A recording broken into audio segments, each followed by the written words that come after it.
Casamance dans sa globalité. Remercier aussi le président de la République, le Premier ministre, le gouvernement, le ministre des Sports qui nous ont permis d'organiser ces phases nationales sportives culturelles et scientifiques que nous avons dénommées Casamance 2025. Nous avons voulu, pour la première fois dans l'histoire de l'organe, organiser simultanément dans 3 régions.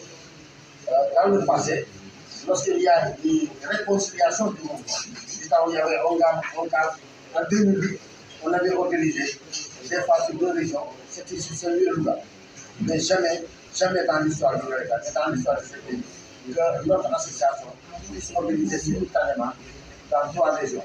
Pourquoi cela? Parce que d'abord, c'était une innovation. Deuxièmement, l'ONCAV a voulu montrer sa participation par rapport à ce qui doit se faire au niveau de la Casamance, par rapport à ce que la Casamance doit devenir. Et c'est pourquoi nous avons intitulé cette page-là, Page nationale du côté culturel et scientifique du Casamance 2025. Il y a le sport, quand je dis le sport, football et tout ce qu'il faut. Il y a la culture, mais il y a la science aussi. Parce que vous le savez, depuis plus de 15 ans, l'ONCAV organise ce qu'on appelle l'université humanitaire. Donc aujourd'hui, on peut se permettre de faire un bilan de là, satisfaisant dans l'ensemble. Satisfaisant parce que Dieu nous a permis aujourd'hui, presque pour le football, que ça soit en cadre enseignant, nous sommes soit à la dernière journée ou bien à l'avant-dernière journée. Pour le football enseignant et académique. Pour les autres activités aussi, on va évoluer tout ça. Je voudrais rappeler que le budget pour la aujourd'hui était de 230 millions. Nous avons organisé des CRD dans les 3 régions, simultanément dans les 3 régions. Sur l'institution de notre ministre des Sports, je voulais saluer au passage.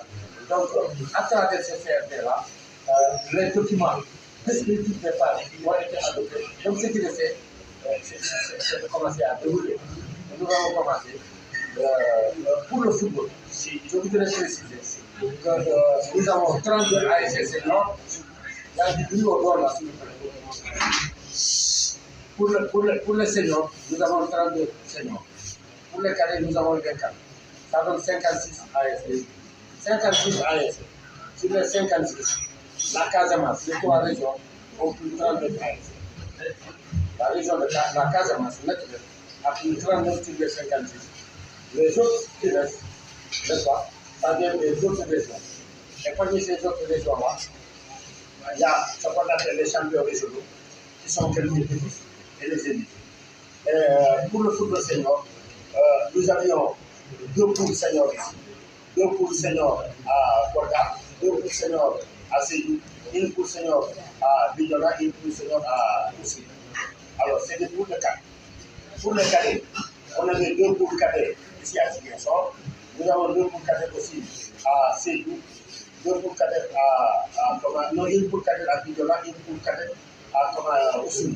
Mais au niveau de Sédou, on avait 2 poules de 3.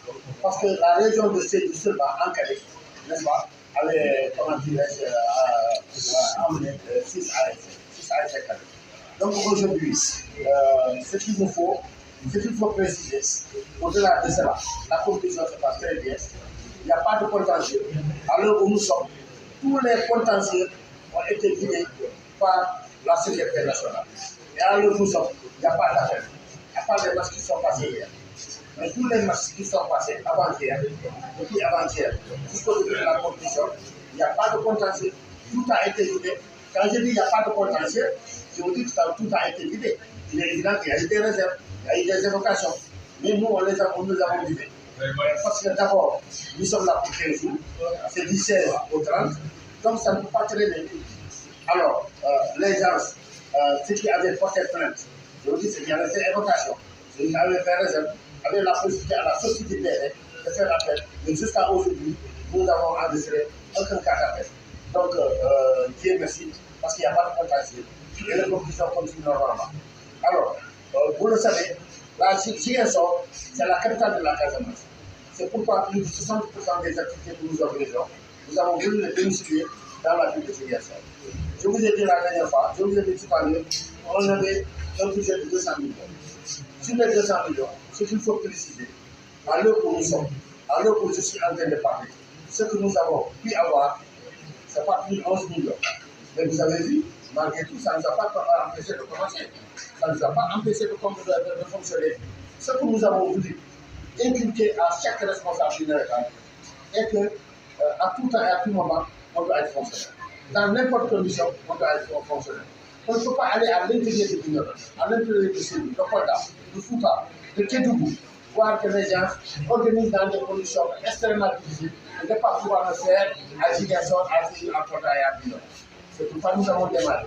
Mais je voudrais aussi, j'ai dit tout à l'heure, que nous remercions l'État central, symbolisé d'abord par le président de la République, par le Premier ministre, par le ministre des Sports, par tous les membres du gouvernement. Mais au-delà de cela, il y a des responsables des différentes régions, le maire de Ziguinchor, le président du conseil départemental.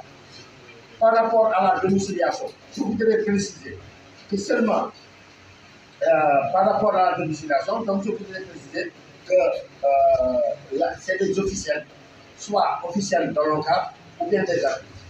Si je prends le cas de Ziguinchor, c'est à peu près 80 personnes qui sont là actuellement.